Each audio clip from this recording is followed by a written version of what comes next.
Hello community, so great that you are back. Today we have a brand new topic and it is about vector embedding. And you might say, what, this old topic? Yeah, because end of August 2025, we have a brand new research paper by Google Deepmind on embedding. And you might say, how is this possible? We know everything about embedding, no? Embedding is essential for AI. We have semantic similarity. Everything about RAG works on vector embedding. Every information retrieval is also based on a vector embedding. So we even had vector spaces for semantic similarity before we even had a RAG system. Can you imagine? Yes, in the good old times it was called sentence transform architecture. And you might have, what are we talking about? We are talking about limit. Now limit is a brand new feature here that Google built to show us here the limitation here and the theoretical limitations that we have with vector embedding. So easy. At first we have to build a dataset. Now the dataset is simple. No? We have a list of empty name documents, like a RAG. So we have, and this is now important, 46 documents. And what is a document? Here you see it.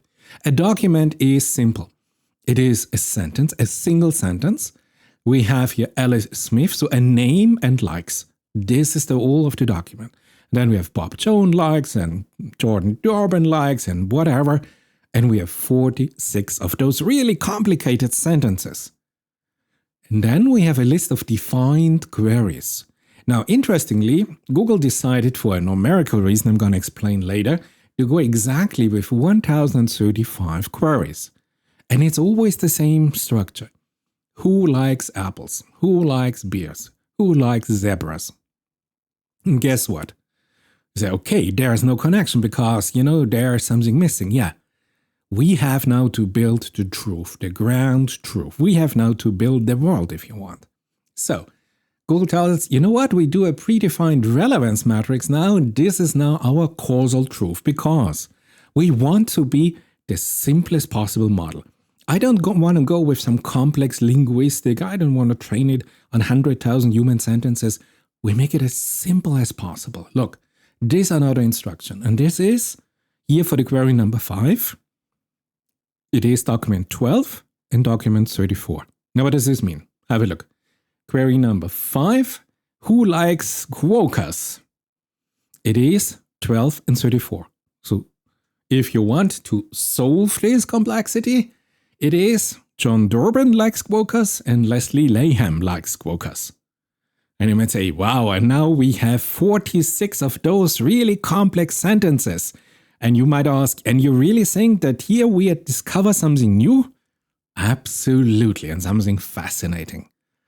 So these are our 46 documents that are the ground truth. I know it's not about needle in a haystack. And needle in a haystack is, come on, Stone Age. We haven't the needle chain exercise if you really are interested in this. But not at all. We are looking at the mathematical spaces that we operate in.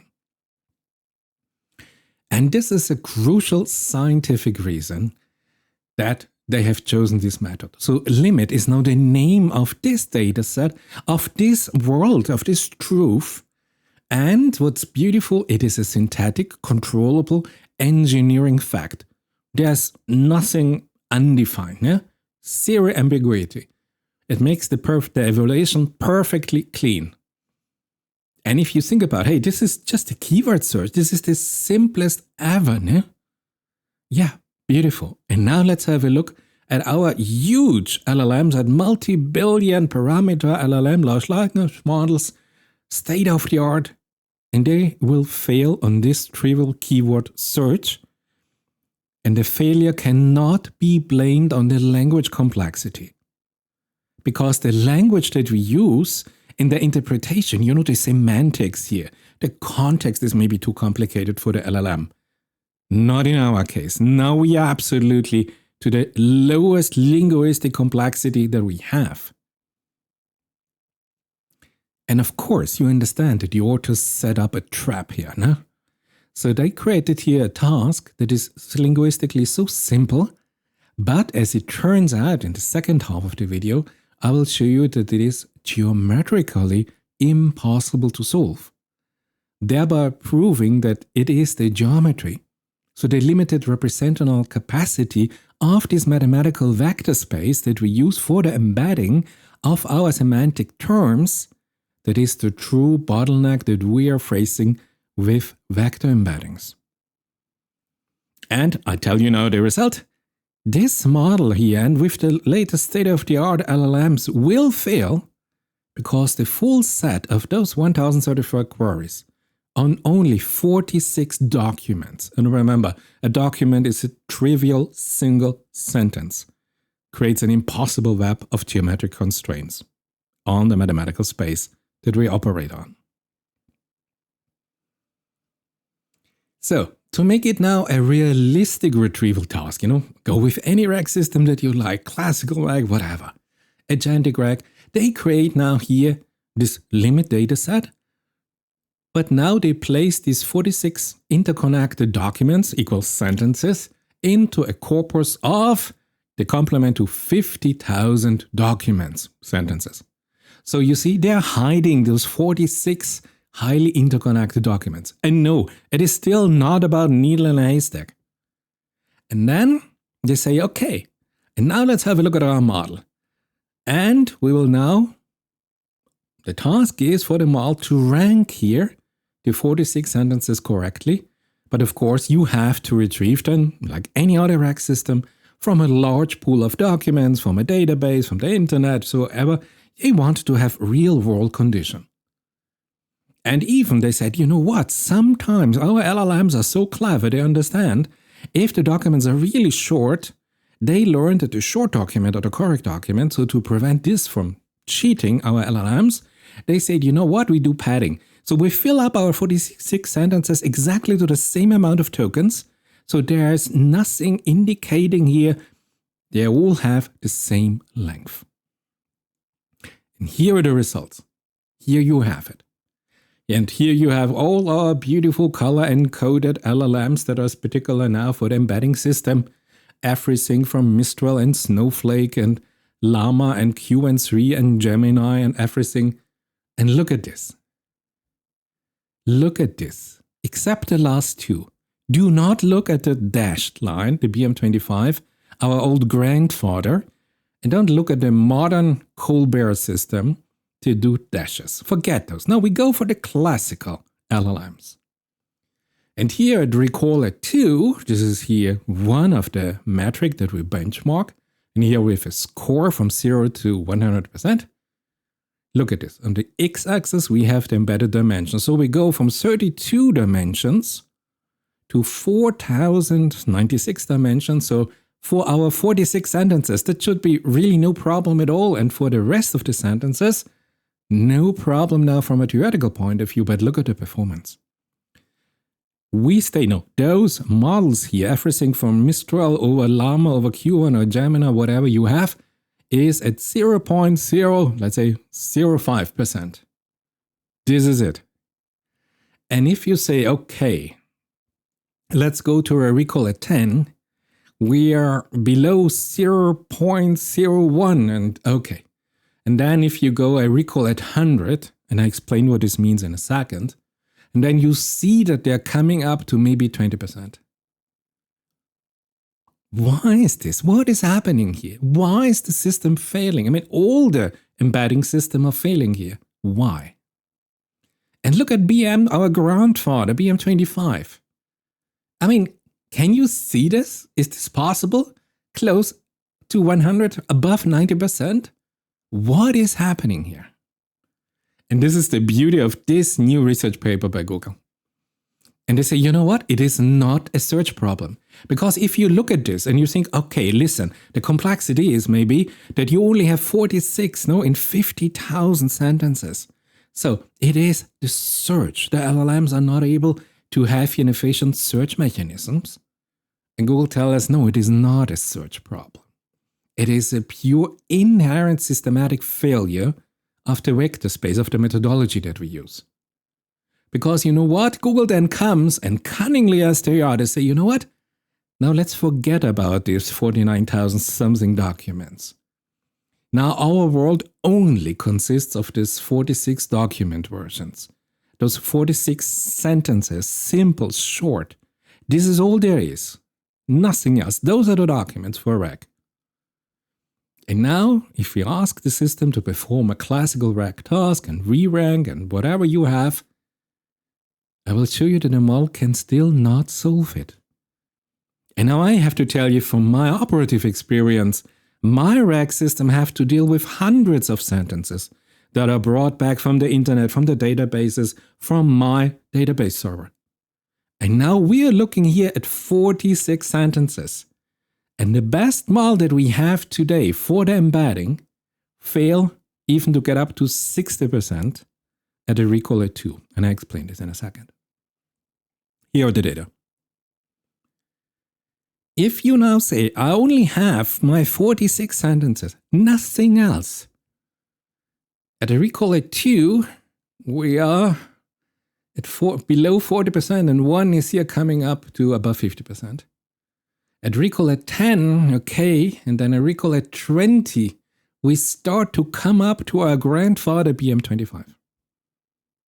What is happening here? Why is this the performance that we are facing here with a RAG, a vector system? Why is this such a horrible performance? Now, what is this? A recall at k is simply that it answers here a question of all these things the AI tells us now I should have found here in my world of 46 sentences. What fraction did I find within the top, let's say, 2 spots of my ranked list? So for k equal 2, and this is k equal 2, this is what Google said here for their study. They said, let's say for the query, who likes quarkers? So in the first test with the 50,000, the total relevant document in the entire corpuses are exactly 2. As I've showed you at the beginning of this video, we have 2 names that like quarkers, as defined here by our limit dataset where we defined the golden truth. And now the job model was, look at all the 50,000 documents and put here the 2 that are the correct truth at the very top. So recall at 2. Now, if the system decided here, from all the ranked and re-ranked lists that we got back, there are only 2 results that are correct.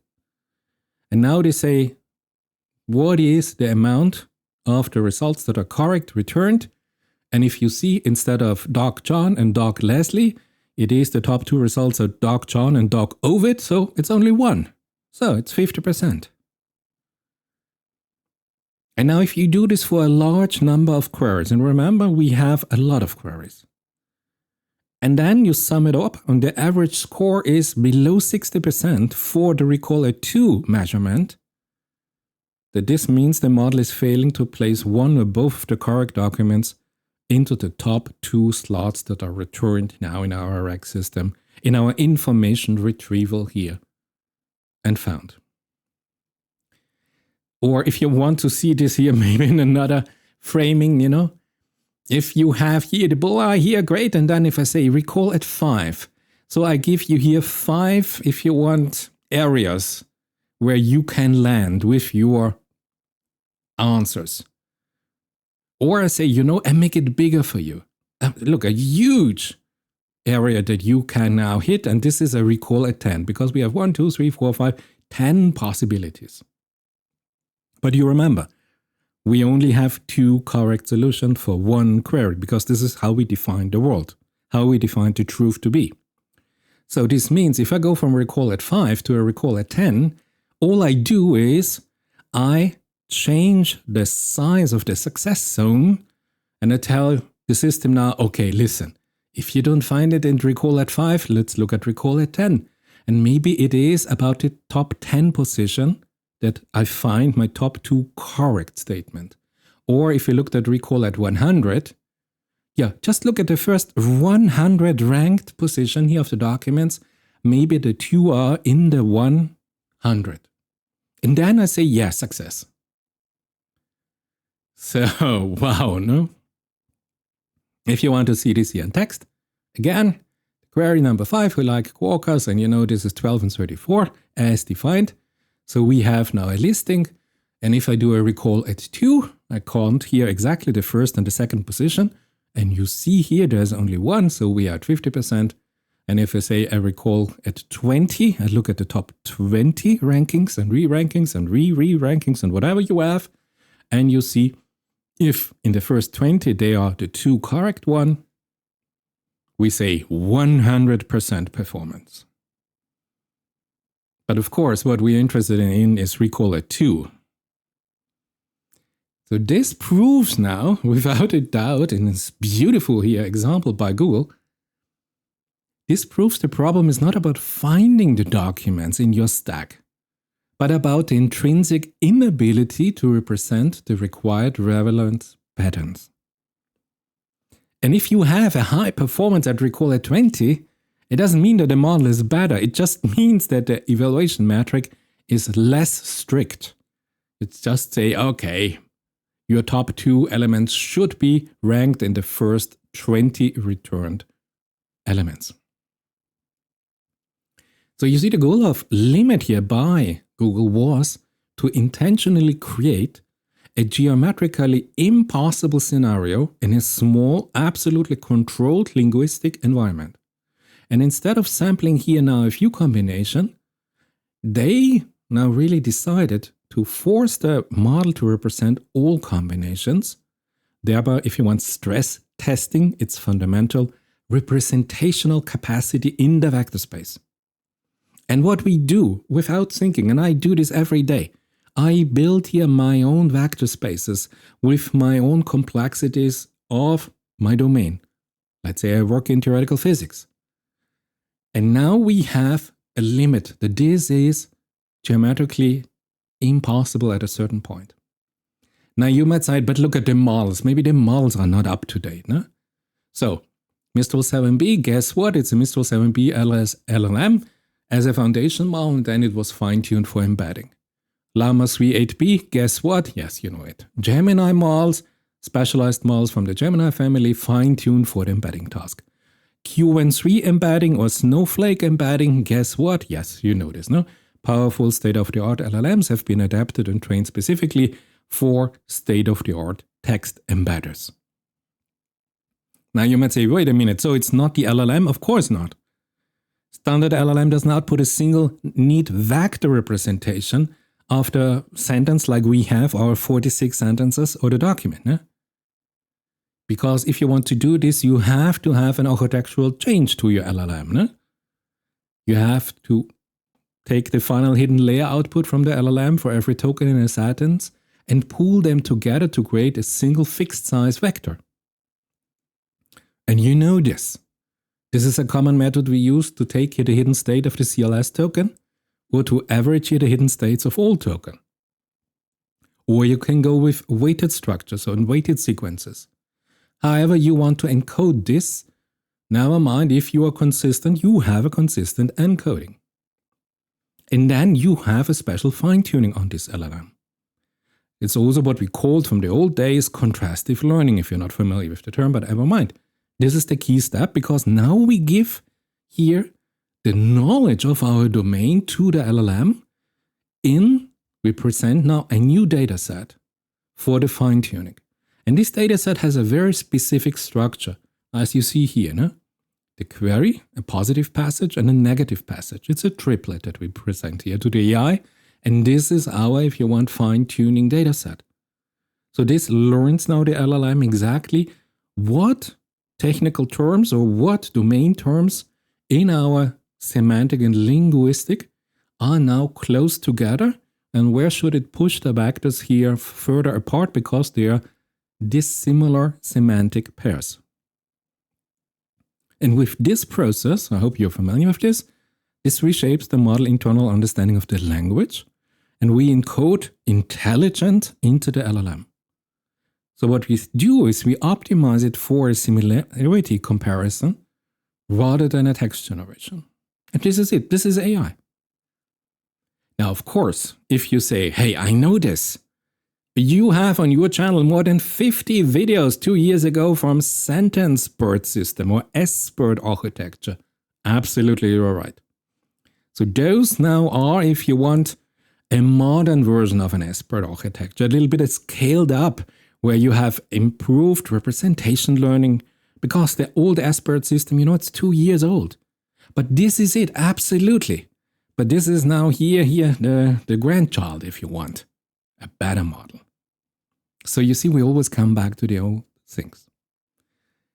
Now, I told you and I showed you how to build it. I prefer to build my own models here, my own embedding, for my own highly specialized vector spaces that I operate with on my LLMs. Because I work only on a domain knowledge like theoretical physics, and I have optimized these vector spaces in the representation of the semantic terms and of the technical terms that I operate in. I have optimized here the triplets here for my task that I have if I use my vector spaces with my fine-tuned LLMs. Why? Because it's so small. If I have a sub-branch of theoretical physics, there are only, 200 publications, 500, maybe 1,000 publications in total on this particular topic in theoretical physics or mathematics. It's an extreme limited domain. So, should I go, and everybody else can go and buy commercial vector spaces? By commercial companies, they sell you this to be used by thousands and 100,000 and millions of people for thousands and millions of different tasks. So this is everything for everybody. But I restrict myself here to a highly specialized vector representation that is fantastic in its performance because it's such a limited expert system. But normally people work here with those commercial vector spaces where they have, 10,000 topics on, 1,000 domain knowledge implementations for 100,000 different tasks. I have 3 defined tasks. So you see, if you build it yourself, you can do this at home on your laptop. It's not complicated at all, but you're extremely narrowed in your domain expertise. So let's talk about the mathematical vector spaces. Yes, finally. And you know what? I'm not going to show you a little bit more complicated representation of the paper in itself. Please read the paper or put the paper in AI and get the summary of your AI machine for the paper. Let's go deeper. Let's go a step deeper in our understanding here. What is happening here? What is the main insight from this paper that the AI is not going to tell you?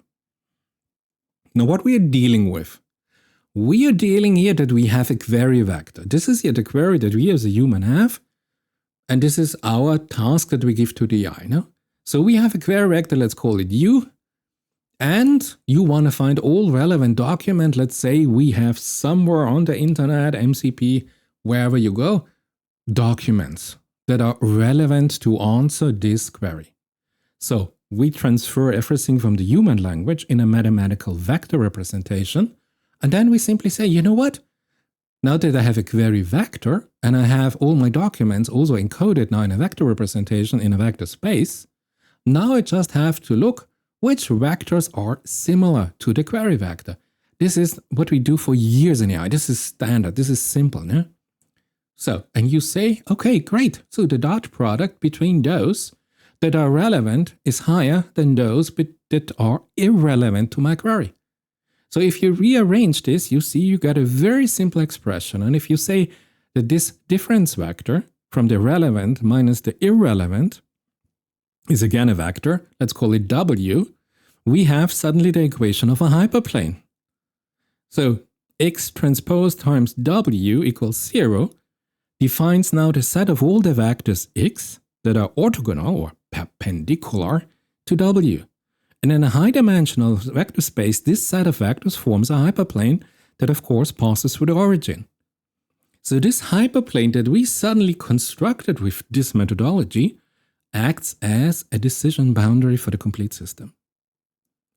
And now you notice we are not at equal, yeah? We are greater than. So this condition means simply that the dot product between the query vector and the difference vector must be positive. What does it mean in a simplest geometrical interpretation? This means that the angle between u and v must be less than 90 degrees. So this means the query vector u must lie on a specific side of the hyperplane defined by w. So suddenly we have a hyperplane in our space, just by given a query vector and a lot of document vectors from our database. Now for a single query, simple, no? Needs to retrieve a set of k relevant documents from the database or internet or whatever you have from a complete corpus of, let's say, n documents on your database, no? So this means that for this one query U, it must be on the correct side of a particular combination of different hyperplanes simultaneously. So the region of space that satisfies all these constraints is now called, let's call it a feasible region. Huh? Now an embedding model in its totality must find a single static position for every document vector Vn, V sub n, and every query vector U sub m. And now this is where it happens. No? So by placing the document vectors VA and VB to satisfy query 1, which defines one set of hyperplanes, might make it impossible to satisfy query 2, which relies on the same VA and VB, but defines now a different set of hyperplanes. So you see in your mathematical space, suddenly you construct multiple hyperplanes that intersect this mathematical space, that limits this mathematical space. Yeah, just if you're not aware, dot product has an important geometric interpretation here with the cosine similarity. And if the dot product is 0, one of the three things must be true. When we go with the cosine here equals 0, and this is if we have here perpendicular 90 degree. Great. So you see the beauty of this proof by Google is they built here a very simple limit dataset to be maximally difficult by creating this dense web of the constraints that they built. So they demanded for a set of only 46 documents, single sentences. Every possible pair can be retrieved by some query, of course. But this creates an enormous number of interlocking and conflicting hyperplanes in our solution space. And if the model is asked to place, now in the generation of this vector space, just 46 document vectors and the 1000 query vectors that you have in the space such that every single query vector lies in its required feasible region, so that the system really operates at 100% performance. And the paper proves, theoretically and empirically, and I'll show you the data, that this is impossible. Of course, they calculated exactly the 46 and the 1000 query vectors to be at the sweet spot where they see when the vector space breaks apart, when it becomes impossible to have this operative RAG system. Such a nice proof. Have a look at this yourself. And I know what you say, because I said it too. And you might say, hey, wait, so I just separate the sets that I have. No, we are in mathematics, no problem at all. Well, think about it. This is what we found already as a solution. No? We reduced the complexity of the human query, and you have already implemented, because this is a limitation, that the latest, newest, whatever you want, embedding systems automatically take your human query and generate multiple simpler queries automatically. So you have query 1.1, you have query 1.2, you have query 1.3. But what you do, think about it. You have a complexity reduction, yes, but you assume that it is possible to reduce a complexity into multiple lower complexities. What if this is not possible? What if the system fails? But even let's say it works, you can do it. Look at this. So you have now for the query 1.1, this is a lower complexity, a query vector, and then you have for the query 1.2 also another query vector, also this. And now you say, hey, beautiful, no? Yeah, but do you remember what we do? We do have mathematical operations in the vector space, but there is no reasoning.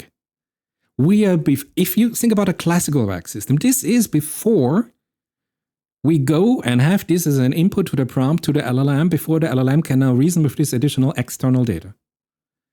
So what we have now, we are still operating outside, if you want, the LLM on a mathematical construct for the information retrieval, for the R in RAG. So let's say I go with the top 200 documents for the query 1.1. And I have access to a database, and this is a particular term, and I get 200 documents back. And for this simple query 1.2, I get another 200 documents back, and go with whatever you like. I just stick with 2 and you will get it immediately. Now comes the question, what is the logical operation we perform on this? If it's AND, no problem. You don't need reasoning. But you know what's not happening? Look at this. Let's say I have now a very specific question in my domain. I'm working in quantum field theory, and now I want to have an information about a very specific renormalization coefficients. And I know it's in the, let's say, archive for theoretical physics. It is not under the top 200 documents because for this simple query 1.1, there are minimum 1000 documents before this single paper I'm looking for. So if I retrieve only the top 200 documents, I don't get the paper at all. It's not at all retrieved. Independently how many complexity reduction I do, it is outside of the retrieval world.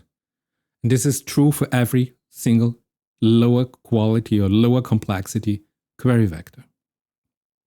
Now the solution is easy, no? As I told you years ago, we got the recommendation, well, at least if you have this, retrieve at least the top 2000 documents. That you really have then the document that you're looking for into this set of documents that you retrieved. I currently go in some domains with 20,000 documents before I have my re-rank on everything. Because it is so difficult to find the right document. This is not mainstream, give me who is, I don't know, what's the latest political news in the US, or who is hip, or what did sing-song dance writer do today. This is now if you are into science and you are looking for particular information. So you see here the system fails again with this. But wait. From Google they told us only, hey, we are having built our system on a single vector query. What we do now is, the solution quotation mark, we decompose the single vector high complexity query into a multi-vector query, and we hope to find a solution in this way. This is how the systems operate today. But if I've shown you here, it sometimes just fails. And if you pay per token and you have to go with 20,000 documents, it gets real expensive real soon. And again, there is no reasoning. You are operating here in a vector space on a similarity, on a cosine similarity. So, if you have now this sub-queries with an AND logic, no problem. But now let's take a case you have an OR Boolean logic operator. So the query that you have is, hey, find the documents about transformer architecture for the vision tasks or their application in the protein folding. What is the OR operator doing now here? You can subdivide and subdivide here the complexity to lower and lower complexity and multiple queries. How do you handle the OR operator? You need a set union, which can lead to a massive and often less relevant list of results that needs a re-ranking and a re-re-ranking and a re-re-re-ranking, and you pay for all of this. So handling here a more complex Boolean logic, if your query is more complex, like A and B or C and whatever combination, it becomes a significant engineering challenge and normally the systems fail. I told you already about the semantic loss at intersection, the top K problem that we have. And they tell us, there are these types of reg queries that will push here a single vector retriever in a vector space to its breaking point. This is where the system breaks. If you not only have the AND operator, but AND or not, and you can be lucky if you really have only a simple task like, hey, find documents about transformer architecture, you will get your result. But if you have, find the documents that discuss transformer architecture for a vision task or the application of this transformer for protein folding, but not if the authors is from Google, This becomes now interesting because this defines a very complex non-convex feasible region for the query vector in the mathematical space. And it will fail. Or you have a real specific multi-constraint query. So again, no problem if you go simple. What are the best restaurants in New York? You're the first time in New York, you just want to go to the top 3 restaurants in New York. But imagine you would have a little bit more complex query, like find the review for Austro-Italian restaurants in Brooklyn that opened in the last 6 months, mentioned gnocchi, have a 4-star high rating and are reviewed by a food blogger with over 10,000 followers. Each constraint builds another hyperplane. And now your overall query vector must land in the tiny intersection of all these half spaces. And the more logical constraint you add in your query, the more likely this intersection becomes an empty set, making the retrieval impossible for this RAG, for the information retrieval, the OR of the RAG, because this is not solvable if you do not have reasoning integrated. This is on a vector representation. In a single vector representation, extremely difficult, and in a multi-vector representation, we need a different methodology I'm going to show you in a minute. So nice from Google to show us this, and I was not aware of this. You can absolutely build a more powerful system by decomposing the queries, but in doing so, you're providing here the paper's point even stronger. No? You had to abandon this pure single query vector versus a single document vector paradigm to achieve this. So we moved up the architectural ladder to a more complex, to a more costly, and a more capable system. So careful, whenever you still use somewhere in your multi-agent system a vector representation, be aware of its systemic limitations. Now, you know, there is a simple, Colbert is a solution. No? Because now you don't go with one vector, but you go here with a more complex multi-vector structure that works great. But it also has its limitation, its inherent limitation. But let's stick here to this single document vector representation. And these multi-vector models, we will have to look at this because we will build hybrid system based on them with neural logic. But more about this in a later video. Yeah, just wanted to show you Google Deepmind here. Limit here, you have the GitHub. Everything is available for you. If you want to have a look at the code or the assets or the data here, everything is there. Real nice. And I know that some of you might say, but wait a minute. Up until today, till I click on this video here, we did have benchmarks. No, look at, and this is one of the classical, the famous benchmarks, no? From all of these embedder. And look where we are. 50%, 60%, oh, I have seen 70%, no? What happened to this? Well, this is that we benchmarked a feature, a particular characteristic of the embedder that is not looking at the critical breaking point where the system breaks. If you make it too easy in the task for the systems, it will perform an easy task, no problem. But if you have a more complex query, and with multi-agent and higher complexity, we all move towards a higher complexity that we want the AI to be answering, then this is the reality. And this is the performance that we have with our current system. And this is why Google built this beautiful limit system here at a recall at 100. Imagine at 100. Yeah? So you don't have bullseye, but you have 100 areas around the bullseye. And you say, listen, if you just have a hit within the first 100 areas around the bullseye, I'm happy. I count it as a success. Snowflake is at 3. So I guess you get the point. So a beautiful study. I went at level deeper under the presentation here by Google. I showed you here a little bit of the environment. Why this is important. Why this is such a hard limit in our current AI ecosystem. And where you should be careful if you still use your vector embeddings. So therefore, today we can say there was a proof that a single vector embedding model, and take the most advanced, the huge, take a trillion fine-tunable parameter model, whatever, A single vector embedding model is not a universal retriever. Today we know the limits. And there will always be tasks it fundamentally cannot solve. And it's not a solution to scale up the model, because this is an inherent limitation of the system itself. And this is where the beauty of this proof, of this particular PDF that I wanted to show you in this video lies. If you enjoyed, why not subscribe, and I see you in my next video.